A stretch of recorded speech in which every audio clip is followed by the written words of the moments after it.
Elvis in the Morning by William F. Buckley, Jr. Book 1. 1.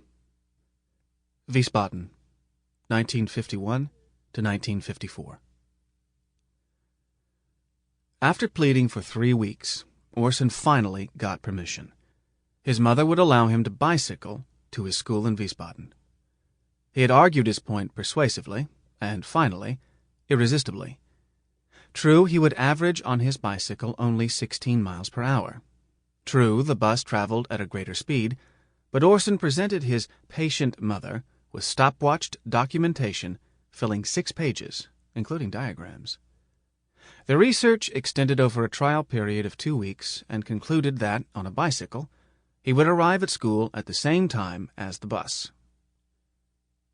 "The bus driver, Mum, has to zigzag his way. He has to pick up 9 other kids before arriving at school.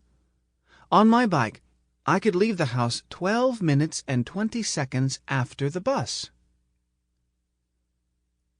Francie Killer had intentionally stretched out the interval between hearing Orson's request and acquiescing to it. She liked watching her precocious boy lower his eyes in earnest frustration over the law's delays.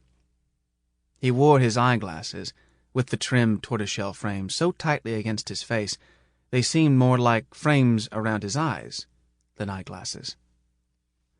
Looking through them at his eyes, she saw, magnified, the hazel light of his irises, intensifying the ardor of his petition. Orson had needed glasses since age 5 and seldom took them off. His unruly hair fell down over his eyes, especially when engrossed in a book, and absent-mindedly running his fingers over his head, managing somehow to see through the forest to what he was reading. "Orson," his exasperated mother once said to him, "I assume you have eyes, otherwise you would stumble down the stairs. But I certainly can't see any eyes, the way you let your hair fall down over your face." Orson returned one afternoon from school with what seemed no hair at all. He had told the barber, as later reported to Mrs. Killer by his pal Priscilla, who had sat waiting for him until he was finished, to "cut it all off. My mother does not like my hair." Francie thundered at him, and Orson smiled, unrepentant and defiant.